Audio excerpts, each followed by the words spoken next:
su voluntad. Esta es la de darse a conocer. Les he explicado que después de echar a andar, después de poner en movimiento esta cosa que se llama la eternidad Kedem, el Señor puso en movimiento esta otra que se llama la eternidad Olam. Y fue en la eternidad Olam que Dios creó todas las cosas. Pero alguien se ha hecho la pregunta: ¿cuándo aparecimos en el escenario ustedes y yo? Me refiero a nuestro espíritu y nuestra alma. Cuando, como dice la Biblia, éramos apenas piedritas de fuego que estábamos siendo guardadas allá en el monte de Sión espiritual, allá en la eternidad, antes de que viniéramos acá. ¿Saben cuándo empezó? En Kedem, muy al principio, amén.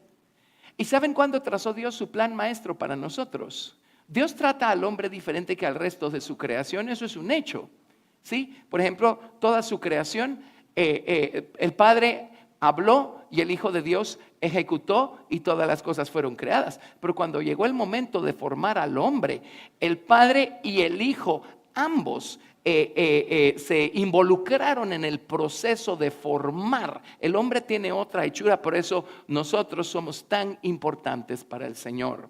Amén. Amén. Y Dios trazó un plan maestro para cada uno de nosotros. Y saben, en cuanto a nosotros, cuando plasmó Dios su plan maestro para cada uno, para usted y para mí, esto nos da tanta esperanza, porque si el diablo o la gente o las circunstancias nos han hecho creer que nosotros somos un accidente de la naturaleza, déjenme contarles algo. Fue en la eternidad que Dios formó el plan maestro para usted y para mí también. ¿Qué vino Jesús a redimir cuando nos redimió? La voluntad y el plan maestro del Padre para nosotros. ¿Para qué nos salvó Jesús? Para que finalmente seamos lo que Él siempre quiso que fuéramos, pero el pecado echó a perder.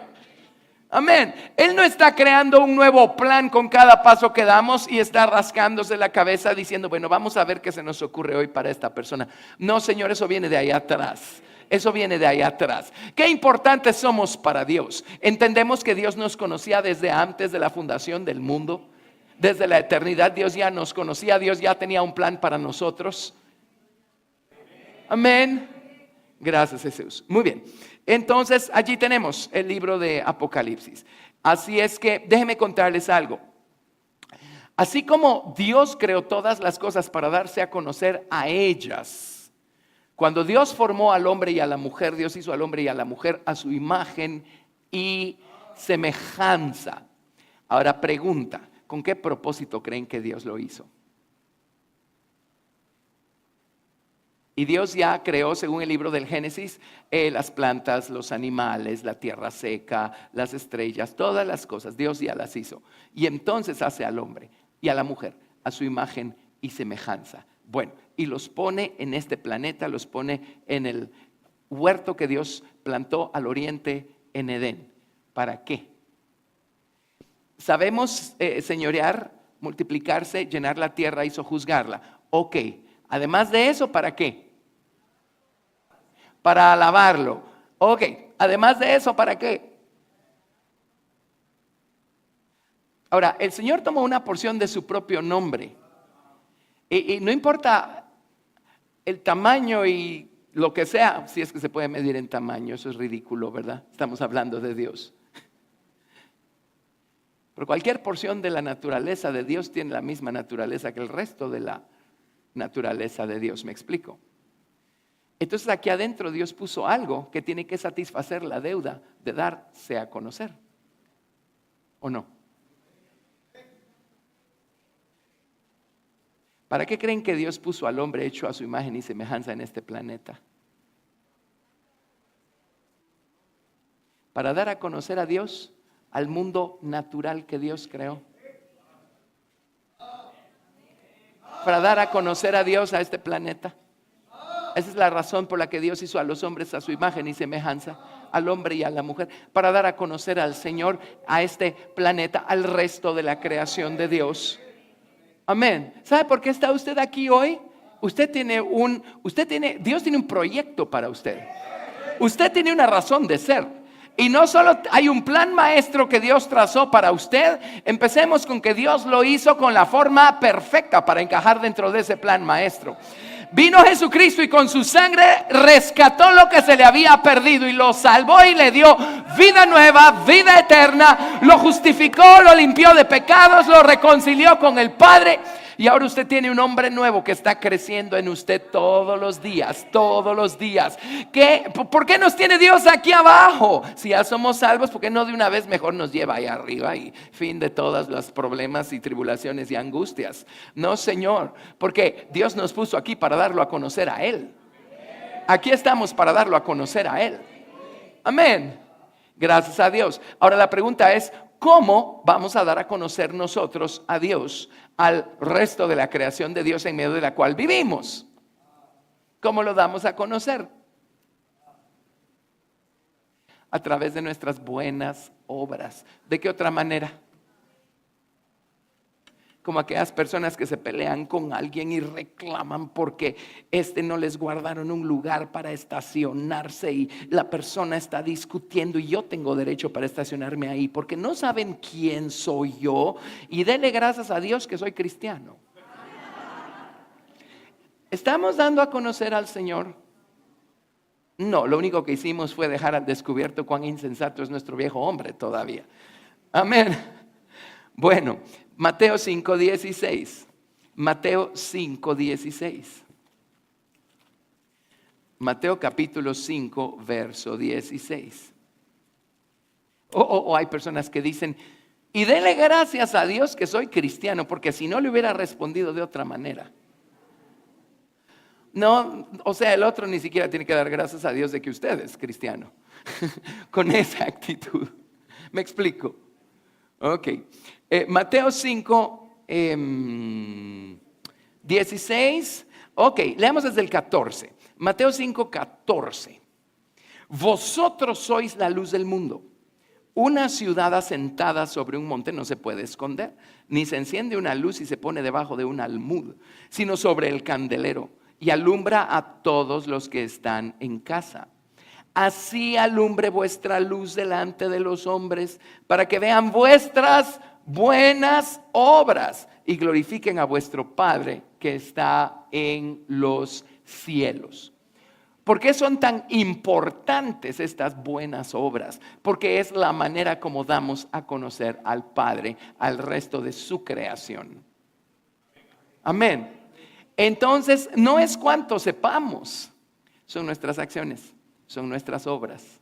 Por supuesto, algo tenemos que saber para poder dejar que eso trabaje aquí adentro y nos transforme y transforme nuestras obras, y entonces nuestras obras glorifiquen al Padre. Pero son las obras las que dan a conocer al Señor. Ahora, si son tan amables, vámonos a Efesios capítulo 2, verso 1. Efesios capítulo 2, verso 1.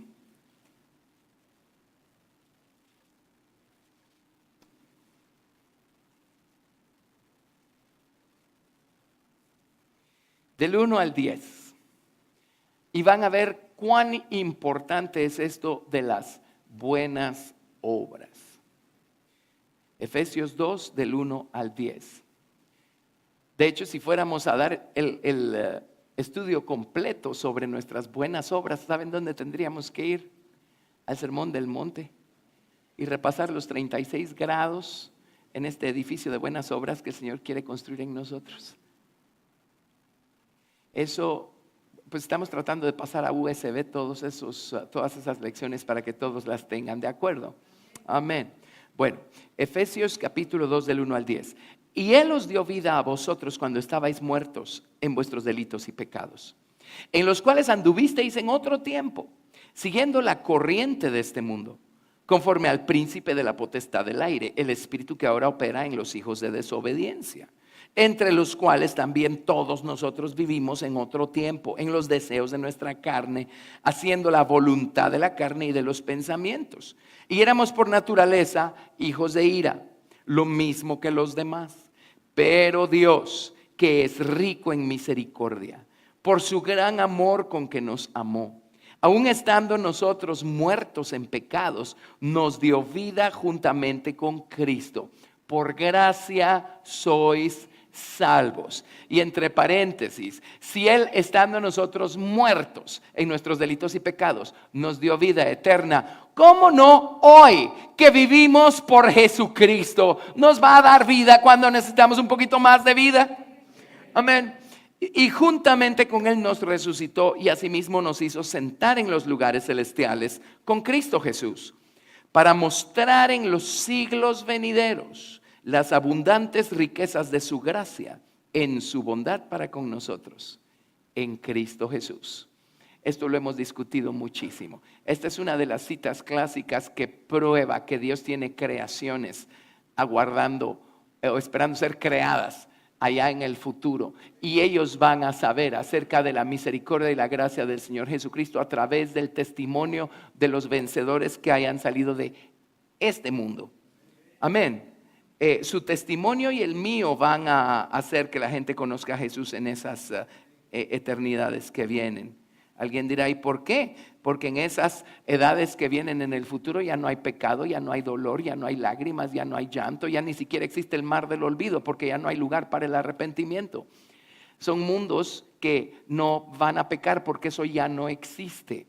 Pero si no necesitan ellos perdón y misericordia, ¿cómo van a conocer la naturaleza del Señor Jesucristo, quien es perdón y misericordia?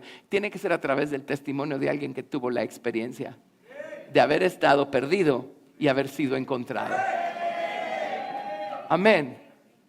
Mire, hay demasiado que ganar como para perderlo. Así es que usted siga adelante y no deje que nada lo saque del camino. No deje que el enemigo empiece a llenarlo de ideas que lo hagan salirse del camino. Amén. Bueno, queda muy poco tiempo, así es que aguántese. Sea hombrecito, sea mujercita, y aguántese, dándole gracias a Dios y bendiciendo su nombre en todo tiempo. Amén. Que queda poco trecho que recorrer. Pero verso 8 dice, porque por gracia sois salvos, por medio de la fe. Y esto no de vosotros, pues es don de Dios, no por obras, para que nadie se gloríe. Por supuesto, la salvación es un regalo. Jesucristo compró en la cruz del Calvario la salvación para nosotros, y todo lo que necesitamos hacer para ser salvos es nada. ¿Sabe por qué se empezó a despertar en nosotros esa necesidad de Dios? Porque Dios el Padre empezó a atraernos. Fue Él el que empezó el proceso. Jesucristo dijo, ninguno puede venir a mí si el Padre que me envió no le atrajere. Así es que ni siquiera usted tuvo que ver en que Dios lo salvara a usted. Fue Dios el que lo salvó, porque Él mismo empezó a atraerlo. Amén. ¿Qué cosa? Y el día que nos encontramos a los pies de la cruz y el entendimiento que Dios nos dio nos permitió saber que necesitábamos salvación y que Él era el Salvador, lo único que dijimos fue, Señor Jesús, eso que veo allá lo quiero aquí. Ven y sálvame, ven y sálvame. Amén. Y Él nos salvó, Él nos justificó, Él cubrió nuestra culpa, Él pagó la deuda, Él nos levantó. Amén. Y desde ese día empezó a redimir el plan maestro de Dios para nosotros. Amén. Qué lindo es Dios. Así es que no somos salvos por obras, pero mira el versículo 10, lo que sigue diciendo. Porque somos hechura suya, creados en Cristo Jesús para buenas obras, las cuales Dios preparó de antemano para que anduviésemos en ellas. En las dos diferentes versiones del Nuevo Testamento hebreo que yo tengo, la palabra que usan allí, antemano. Adivinen cuál es.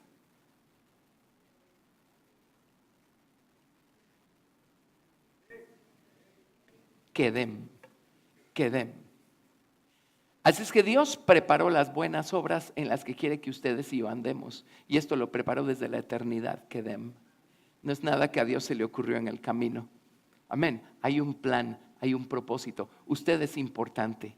Usted es tan importante que el espacio que usted dejó en la roca cuando su espíritu y su alma fueron cortados de la roca, nadie más lo puede llenar, solo usted. Dios está esperándolo a usted para que usted llegue de regreso a ese espacio en la roca que usted dejó vacante. Nadie lo puede llenar por usted. El plan maestro que Dios trazó para usted, nadie más lo puede llevar a cabo, solo usted. Usted es único. ¿Me está escuchando? Usted es único. Y no importa lo que el diablo le diga, no importa lo que la gente le diga, no importa lo que las circunstancias traten de hacerle creer. Dios lo ama. Usted es único y especial y Dios tiene un plan para usted y solo para usted. Amén. Gracias a Dios. Bueno, lo que ocurrió pues con el hombre en el jardín del Edén por sus malas elecciones es que el pecado entró al corazón y a la voluntad humanas y el pecado estropeó estas buenas obras en las que Dios quería que anduviera el hombre desde el principio. Entonces el hombre empezó a hacer malas obras y no pasó mucho tiempo sin que el hombre empezara a hacer malas obras, ¿verdad? ¿Se recuerdan ustedes que Caín y Abel trajeron ambos sus respectivos sacrificios al Señor? Y el sacrificio de Abel era una ofrenda de sangre, era un corderito, porque Abel había tomado nota. Cuando Dios mató animales para cubrir la desnudez externa de sus padres y la sangre de esos animales fue suficiente para cubrir la desnudez interna de sus padres, allá en el jardín del Edén. Entonces ellos supieron transmitirle a sus hijos el principio de la expiación por medio de la sangre, o que la sangre de un animal inocente, figura de la sangre de Cristo, puede cubrir nuestra culpa. Entonces Abel practicó ese principio, él lo conocía. Pero Caín vino con toda la arrogancia del caso, con sus sandías y sus melones, y le dijo al Señor: Señor, aquí está el fruto de mi trabajo. Ahora bendíceme, porque mira cuánto me costó cosechar esta sandía y este melón. Y Dios no vio con agrado el sacrificio de Caín, porque él vino pretendiendo que todo está bien y que no hay necesidad de sangre de por medio, ¿verdad? Entonces, encima de todo, él no se arrepintió cuando Dios le explicó el principio, porque Dios se lo explicó. Se enojó tanto que mató a Abel. Entonces ahí vemos cómo las buenas obras en las que Dios quería que el hombre anduviera se convirtieron en malas obras. Y desde entonces los seres humanos sin Cristo andan todos haciendo malas obras, no importa cómo las disfracen. ¡Ay, qué encantadora la persona! Sí, porque quiere sacar algún provecho de alguien, ¿verdad? No importa cómo lo disfracemos, al final nuestros motivos no van a ser los correctos. Amén. Bueno, así es que déjenme contarles algo más. Todo el sistema de este mundo empezó a girar alrededor del pecado y de las malas obras que los hombres estaban haciendo. ¿No le parece? Porque hay hospitales y médicos, enfermeras, técnicos de rayos X, anestesiólogos. ¿Por qué existe todo eso?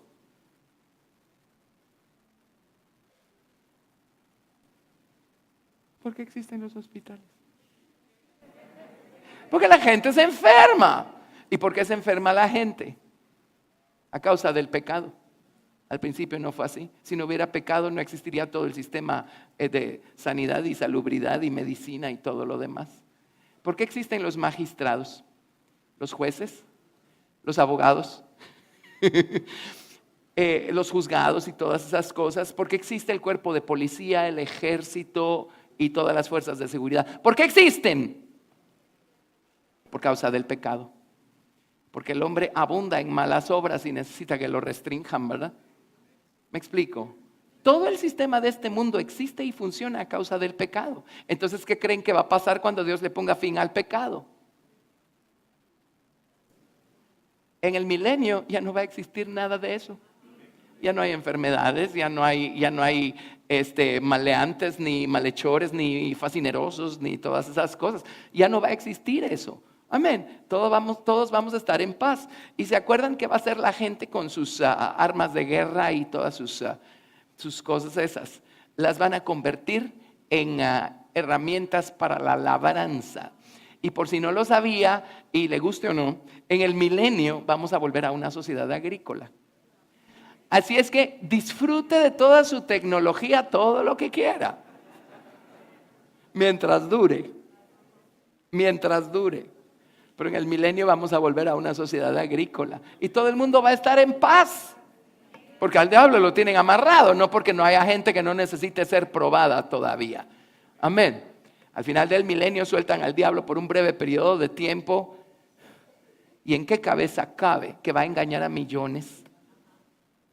Después que han tenido a Cristo en persona reinando sobre esta tierra y todo ha sido paz y armonía y felicidad. Así es la naturaleza humana. Amén. Cuando estudiamos Apocalipsis les expliqué por qué hay gente que aún necesita ser probada aún en el milenio. Amén. Y pues si no quiere gastar en su USB, en algún rato se lo vuelvo a explicar, pero ahorita no me voy a detener en eso.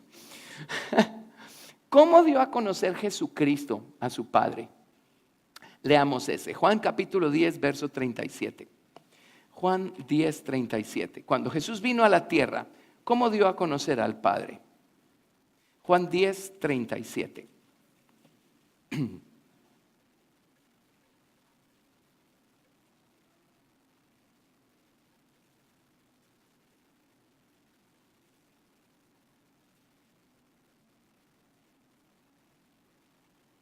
¿Estamos? Mire esto. Si no hago las obras de mi Padre, no me creáis. Mas si las hago, aunque no me creáis a mí, creed a las obras, para que conozcáis y creáis que el Padre está en mí y yo en el Padre. ¿Cómo vino Jesús a dar a conocer a su Padre? A través de las buenas obras en las que él andaba. ¿Me explico? Vámonos a Juan 14, 10. Juan 14, 10. Juan 14, verso 10. ¿No creéis que yo soy en el Padre y el Padre en mí? Las palabras que yo os hablo no las hablo por mi propia cuenta, sino que el Padre que mora en mí, Él hace las obras. Creedme que yo soy en el Padre y el Padre en mí. De otra manera, creedme por las mismas obras. Ahora mire lo que sigue.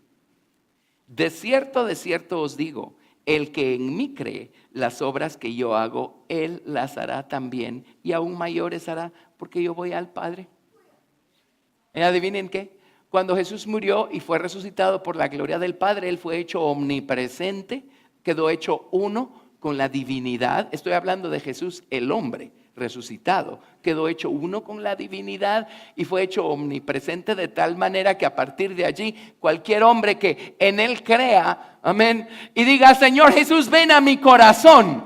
Cuando Jesús literalmente viene a nuestros corazones, Él viene con el Padre, el Verbo y el Espíritu Santo, porque en Él habita toda la plenitud de la deidad y vosotros estáis completos en Él, dice la Biblia.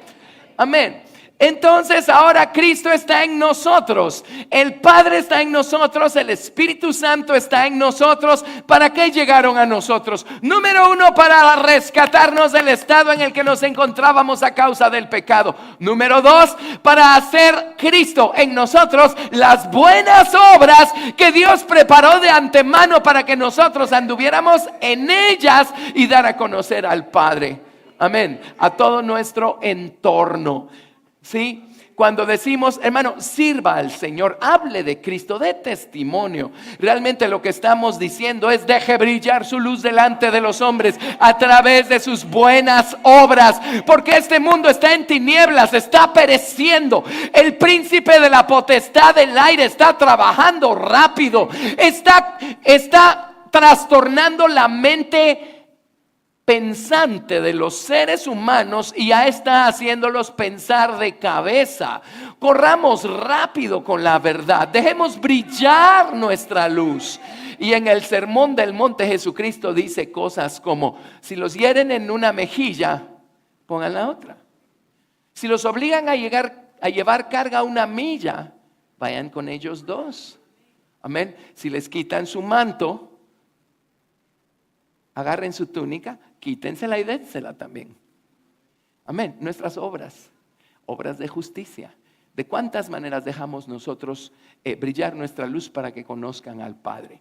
La semana pasada hablábamos de cómo manejamos nosotros, cómo nos manejamos con las riquezas injustas o el mamón de la injusticia, dice la King James, ¿verdad? Cómo manejamos nuestro dinero.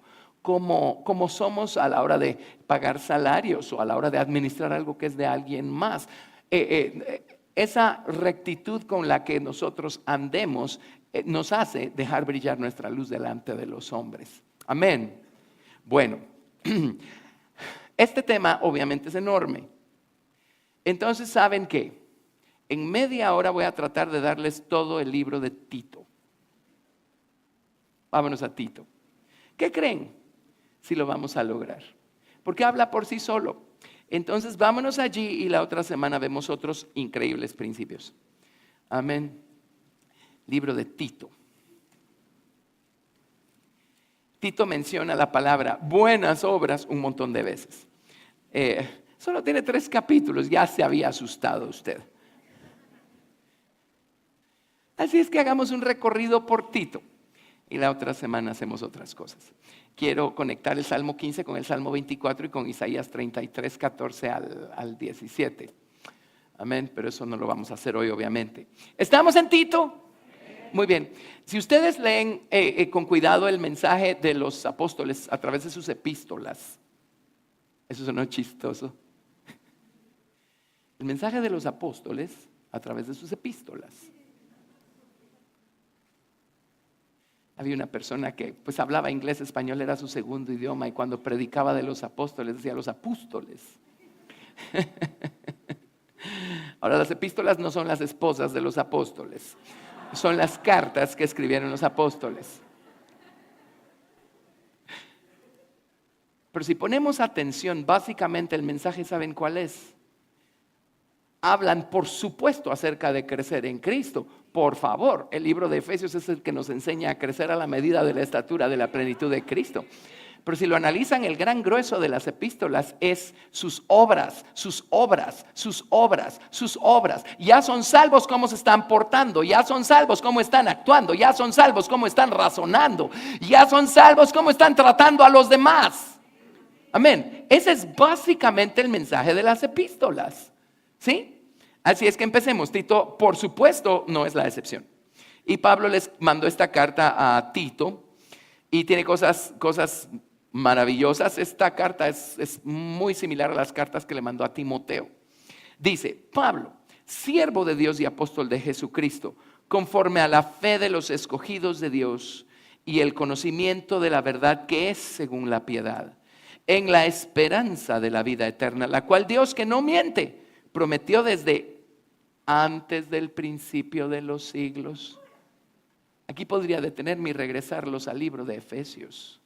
Esto que estamos disfrutando hoy, Dios lo concibió en la eternidad Kedem. Amén.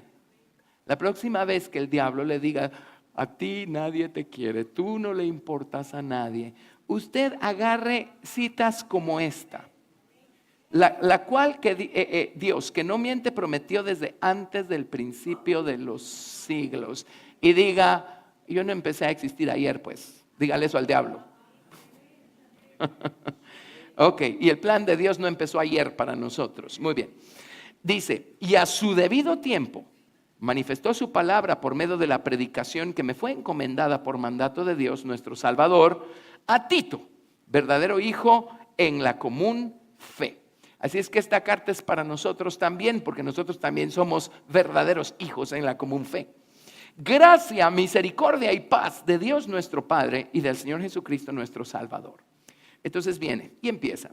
Vamos, o sea, no vamos a comentar todo lo que dice acá, solo quiero puntualizar lo de las buenas obras. Pero nuevamente el mensaje es, puesto que ya son salvos, puesto que ya son participantes de la gracia divina, ahora, ¿cómo deben conducirse? ¿Cómo deben actuar? Y aquí es donde muchas veces nos perdemos un poquito, porque miren, el conocimiento es maravilloso, es exquisito, es tan jugoso que Adán y Eva cayeron así en la trampa de saltarse el árbol de la sabiduría e irse directo al árbol del conocimiento. Amén. ¿Y qué produjo ese conocimiento en Adán y en Eva? Produjo muerte. Y ahí dice, el conocimiento envanece, dice la Biblia. Amén. La letra mata, dice. El conocimiento envanece. ¿Por qué? Porque llega un momento en donde creemos que somos lo que sabemos. Y al final no es cuánto sabemos lo que nos va a llevar a algún lado, es qué hacemos con lo que sabemos. ¿De acuerdo? Entonces, lo que enfatizan aquí, como les digo, las epístolas es ya siendo salvos. ¿Qué obra debemos hacer que Cristo en nosotros por medio de su espíritu y de su palabra, haga para empezar a hacer las buenas obras en las que debemos andar. ¿Qué espera Dios de un cristiano? ¿Qué clase de conducta espera Dios de un cristiano? ¿Qué clase de conducta esperaba Dios del pueblo de Israel? Para que Dios se enojara tanto con la conducta que terminó exhibiendo el pueblo de Israel. ¿Me explico? ¿Sí? Ok. Dice, por esta causa te dejé en Creta, para que corrigieses lo deficiente y establecieses ancianos en cada ciudad, así como yo te mandé. El que fuere irreprensible, marido de una sola mujer, que tenga hijos creyentes que no estén acusados de disolución ni de rebeldía. Miren, dice Tito, te dejé en Creta para que establezcas ancianos. Ahora, te voy a dar la fórmula para saber quién califica para ser un anciano espiritual y quién no. Vas a abrirles la boca y con una linterna vas a ver adentro para ver cuánto conocimiento teórico tienen. No dijo, mira, mídelo de la manera más básica. Mira la conducta. Irreprensible, marido de una sola mujer, que tenga hijos creyentes que no estén acusados de disolución ni de rebeldía. Dice, porque es necesario que el obispo o el supervisor, ¿verdad?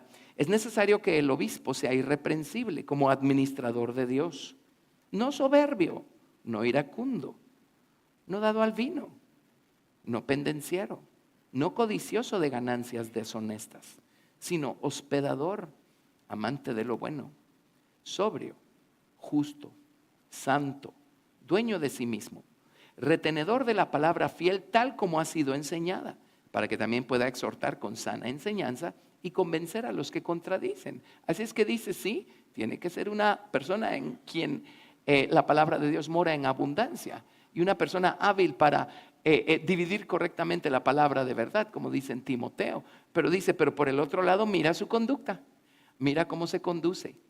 ¿Cuál es su relación familiar? Mira cómo se conduce con sus finanzas. Mira cómo se conduce en las actividades de todos los días. Mira si le gusta el traguito.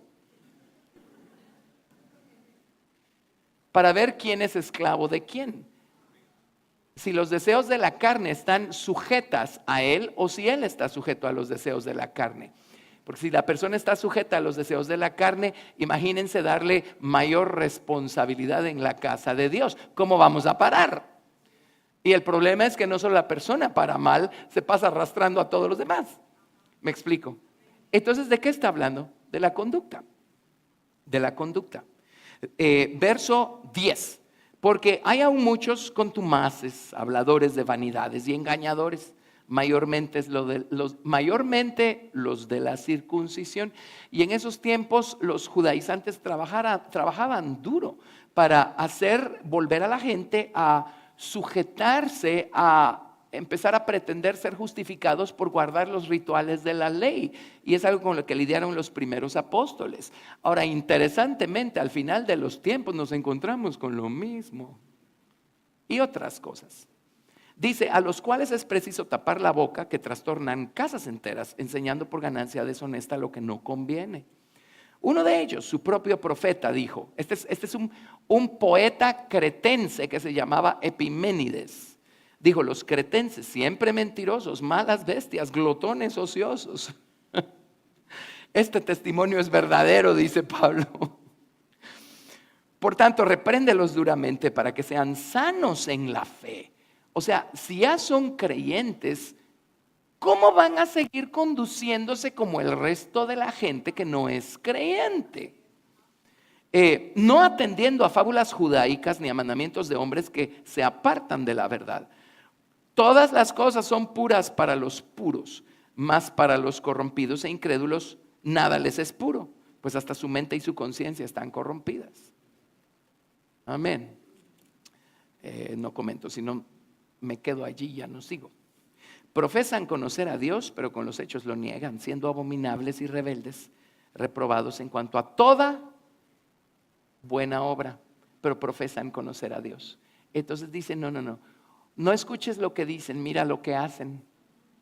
Fíjate en lo que hacen, fíjate en su conducta, fíjate en cómo actúan, fíjate en cómo se manejan en los asuntos de la vida diaria, en eso fíjate.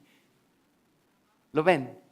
En eso fíjate. En otras palabras le está diciendo, el termómetro para una persona madura, para un cristiano maduro, no es cuántas grandezas habla con la boca, no, es cómo actúa, cómo se conduce. Cómo se conduce. Y no solo cómo se conduce adentro de la iglesia, porque aquí todos nos conducimos bien, o más o menos bien. Es cómo nos conducimos allá afuera. Ese es el termómetro. Amén. Sí. Capítulo 2. Pero tú habla lo que está de acuerdo con la sana doctrina. Que los ancianos sean sobrios, serios, prudentes, sanos en la fe, en el amor, en la paciencia. Las ancianas asimismo sean reverentes en su porte, no calumniadoras, no esclavas del vino, maestras del bien, que enseñen a las mujeres jóvenes a amar a sus maridos y a sus hijos, a ser prudentes, castas, cuidadosas de su casa, buenas, sujetas a sus maridos, para que la palabra de Dios no sea blasfemado. Amén. Se refiere a ancianos espirituales o gente madura, y se refiere también a gente más madura de edad, y la conducta que se espera de un creyente que tiene una edad un poco más madura, de tal manera que los ojos de los más jóvenes ven y aprenden, ¿verdad? Verso 6, exhorta asimismo a los jóvenes a que sean prudentes, presentándote tú en todo como ejemplo de buenas obras, en la enseñanza mostrando integridad, seriedad, palabra sana e irreprochable, de modo que el adversario se avergüence y no tenga nada malo que decir de vosotros. Exhorta a los siervos a que se sujeten a sus amos, que agraden en todo, que no sean respondones, no defraudando, sino mostrándose fieles en todo, para que en todo adornen la doctrina de Dios nuestro Salvador. Porque la gracia de Dios se ha manifestado para salvación a todos los hombres, enseñándoos a que, renunciando a la impiedad y a los deseos mundanos, vivamos en este siglo sobria, justa y piadosamente, aguardando la esperanza bienaventurada y la manifestación gloriosa de nuestro gran Dios y Salvador Jesucristo, quien se dio a sí mismo por nosotros, para redimirnos de toda iniquidad y purificar para sí un pueblo propio, celoso de buenas obras. Las buenas obras no nos salvaron, pero si ya somos salvos, las buenas obras son lo que ahora nos van a definir, si somos lo que decimos ser o no. Amén. ¿Para qué nos salvó el Señor? Para que seamos celosos de buenas obras. Y esas buenas obras las preparó el Señor desde la eternidad, que den para nosotros, para que andemos en ellas. Esto habla y exhorta y reprende con toda autoridad. Nadie te menosprecie. Está diciendo eso porque Tito era joven, igual que Timoteo. Amén. Y una vez, no sé si fue en público o con alguien, pero recuerdo que una vez le dije a alguien, ¿saben qué? A mí sí me dan ganas de tener más edad. ¿Saben por qué? Uno se gana un poquito más respeto de parte de los demás y pone un poco más de atención a lo que uno dice. ¿Cierto? Amén. Cuando una persona más joven empieza a hablar cosas maravillosas de la palabra de Dios, siempre hay quienes se rascan la cabeza y no ponen mucha atención porque, me lo dijo fulano. ¿Sí? Pero si el Señor se tarda, voy a llegar a tener más edad. Y ustedes también. Ok, capítulo 3, verso 1. Recuérdales que se sujeten a los gobernantes y autoridades, que obedezcan, que estén dispuestos a toda buena obra.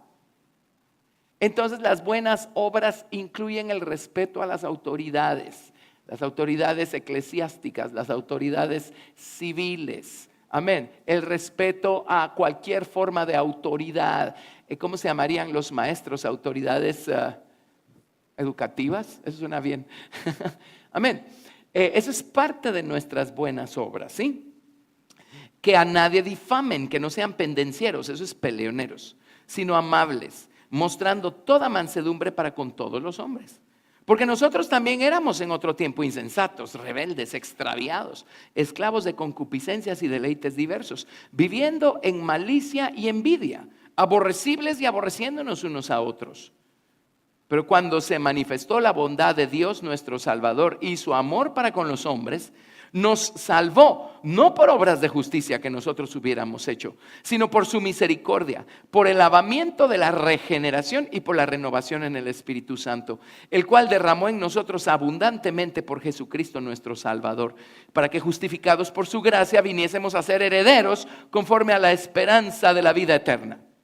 Palabra fiel es esta, y en estas cosas quiero que insistas con firmeza, para que los que creen en Dios procuren ocuparse en buenas obras. En buenas obras. Amén.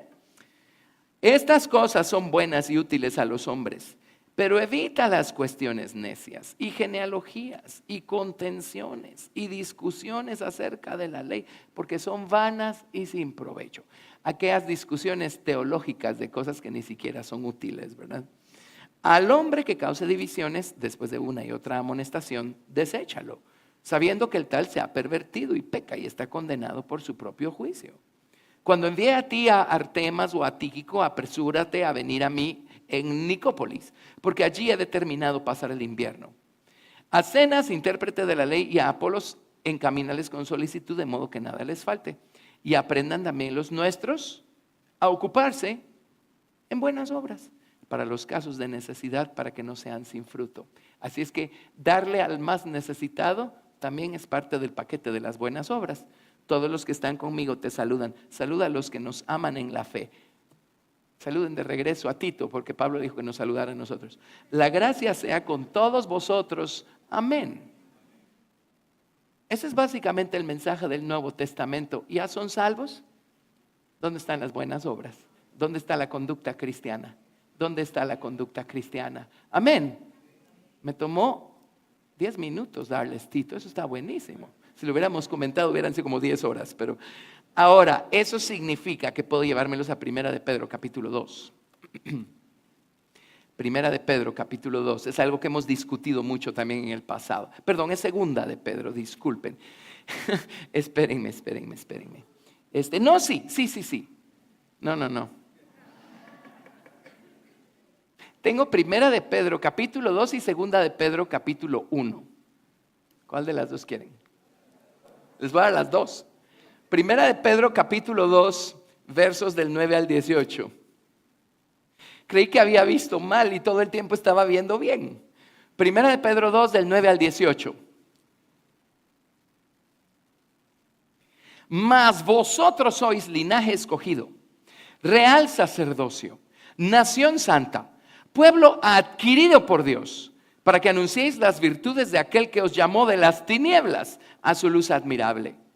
Vosotros que en otro tiempo no erais pueblo, pero que ahora sois pueblo de Dios, que en otro tiempo no habíais alcanzado misericordia, pero ahora habéis alcanzado misericordia. Amados, yo os ruego como a extranjeros y peregrinos que os abstengáis de los deseos carnales que batallan contra el alma, manteniendo buena vuestra manera de vivir entre los gentiles, para que en lo que murmuran de vosotros, como de malhechores, glorifiquen a Dios en el día de la visitación al considerar vuestras buenas obras.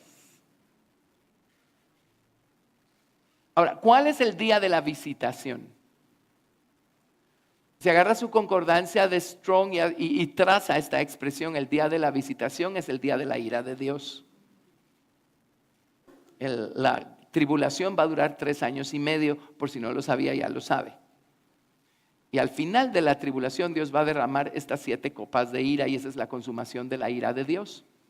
Y cuando Dios derrame la 7ª copa, los cielos se van a abrir y el Señor Jesucristo va a hacerse visible y va a venir cabalgando su corcel blanco, con una vestidura teñida en sangre y con su nombre, Rey de Reyes y Señor de Señores, escrito en el muslo. Amén. Y con una espada aguda de 2 filos en su boca. Y detrás de él van a venir sus santos ejércitos, vestidos de lino fino, limpio y resplandeciente, montando sus respectivos caballos blancos. Amén. Ahora, dice, en el día de la visitación, la gente va a alabar a Dios porque van a ver sus buenas obras. ¿Dónde en ese cuadro de la segunda venida de Cristo con sus santos ejércitos están las buenas obras? Gracias. Eso lo dijo Virginia. Un aplauso para Virginia. Excelente respuesta, Virginia. Ya me emocioné tanto que desarmé mi lápiz. Bueno, después lo armo. Gracias. Gracias. ¿Dónde vienen nuestras buenas obras para que todo el mundo diga, wow, qué buenas obras? Vamos a ser vestidos con ellas. ¿Saben qué son las vestiduras de lino fino de la esposa de Jesucristo? Sus buenas obras, las acciones justas de los santos. Abundamos tanto en buenas obras, sacamos tanto la verdad que había en nuestro corazón a nuestra conducta, nuestra conversación, nuestras acciones, que el día de la revelación de Jesucristo, el Señor Jesucristo va a agarrar toda esa palabra viva, escrita en el corazón, puesta por obra. Hasta que no la hemos puesto por obra, no ha quedado escrita en nuestro corazón. Amén. Y el Señor nos va a vestir con esa palabra viva que experimentamos, practicamos, hicimos, pusimos por obra. Nuestras vestiduras eternas son nuestras buenas obras o la palabra de Dios en acción. Amén. O que pusimos en acción. Entonces, cuando Cristo venga y detrás venga la esposa, por supuesto la gente que está aquí, muchos van a ser juzgados, otros pues el Señor los va a guardar, ¿verdad? Pero cuando vean ese ejército que viene detrás del Señor Jesucristo, van a glorificar al Padre y van a decir, wow, ¿a qué horas se ganaron ese grado de gloria esos pequeños individuos que vienen ahí detrás montando sus ponis blancos? Son nuestras buenas obras. Esto de las buenas obras es más trascendental de lo que nosotros nos imaginamos. Luego, la definición de cristianismo no es la acción de sentarnos 2 horas una vez a la semana en algún lado. La definición de cristianismo es agarrar todo esto que tenemos dentro y empezar a traducirlo en acción. Acción. Obras de amor, amor manifestado hacia el prójimo, dejando brillar nuestra luz, dando a conocer a Dios el Padre a través de nuestras acciones. Y eso es lo que va a constituir nuestras vestiduras de lino fino.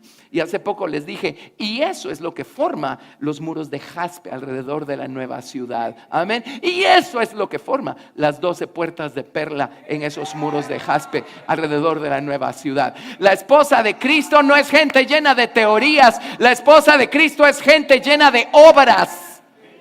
Obras producto de su crecimiento personal y de su relación personal de amor con Cristo. Obras generadas por la palabra de Dios que fue escrita en el corazón. Amén. Amén. ¿Está claro? Una pausa, dejemos pendiente 2 de Pedro, y si son tan amables, recordémonos a nosotros mismos una escritura que no sabemos de memoria. 2 de Timoteo capítulo 3, verso 16 y 17, ¿sí? Si todavía no se lo sabe, le doy permiso que la lea. Si ya se la sabe, entonces lo vamos a decir de memoria. Pero quiero que, mejor sí léalo para que lo vea con todos los ojos que Dios le dio. Los que tienen su cuerpo, en su alma y en su espíritu. Amén. 2 de Timoteo 3, 16 y 17. Ahora, tome nota. Toda la escritura es inspirada por Dios y útil para enseñar, para redarguir, para corregir, para instruir en justicia, a fin que el hombre de Dios sea perfecto, enteramente preparado para toda buena obra.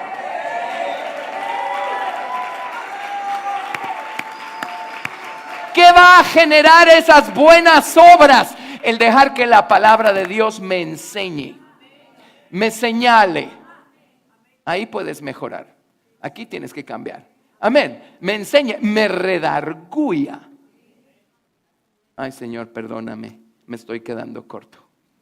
Me corrija. Ok, ya sé que ya no es en esa dirección que tengo que caminar, ahora es en esta. Y doy ese giro de 180 grados. Amén. Y empiezo a caminar en la dirección correcta. Y me instruya.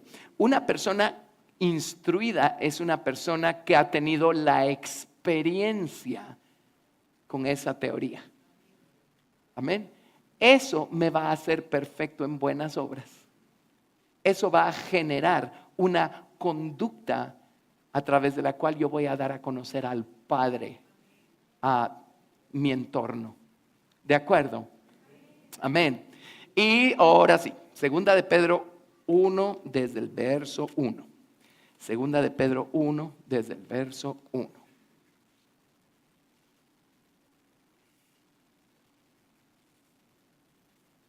Segunda de Pedro 1:1. Vamos a leer del 1 al 13. Yo les voy a leer esto. También hemos discutido esto en el pasado. Dice: Simón Pedro, siervo y apóstol de Jesucristo, a los que habéis alcanzado por la justicia de nuestro Dios y Salvador Jesucristo, una fe igualmente preciosa que la nuestra. Nos está hablando a nosotros. Gracia y paz os sean multiplicadas en el conocimiento de Dios y de nuestro Señor Jesucristo. Como todas las cosas que pertenecen a la vida y a la piedad nos han sido dadas por su divino poder, mediante el conocimiento de aquel que nos llamó por su gloria y excelencia, por medio de las cuales nos ha dado preciosas y grandísimas promesas, para que por ellas llegaseis a ser participantes de la naturaleza divina, habiendo huido de la corrupción que hay en el mundo a causa de la concupiscencia. Vosotros también, poniendo toda diligencia por esto mismo. ¿Por qué mismo? Todo el párrafo enorme de arriba. El hecho que el Señor ya nos salvó. Amén. Dice: añadid a vuestra fe, o a lo que creen, pues ya creen. Ahora a lo que creen añádanle, añadid a vuestra fe virtud. ¿Se acuerdan que virtud significa significa honradez, rectitud, hacer derecho, excelencia moral? Añadid a vuestra fe virtud. Ahora empiecen a actuar correctamente. A la virtud, conocimiento. Notan el orden. Primero dijo virtud, y muchas veces primero queremos el conocimiento. Primero virtud. Primero las buenas obras. Entonces el Señor nos va a regalar conocimiento. Al conocimiento, dominio propio. Al dominio propio, paciencia. A la paciencia, piedad. Y Pablo le dijo a Timoteo: Timoteo, ejercítate para la piedad. Y ahí es donde dice: el ejercicio corporal para poco aprovecha. ¿Por qué? O sea, si usted no camina por lo menos media hora diaria, le va a dar un infarto. Así es que camine. Pero ¿en qué sentido lo dice? Dice, pues al final es para nuestro aprovechamiento temporal. Amén. Pero ejercitarnos para la piedad, eso no solo tiene promesa para la vida presente, sino promesa para la vida eterna también. Piedad. ¿Qué es piedad? Es actuar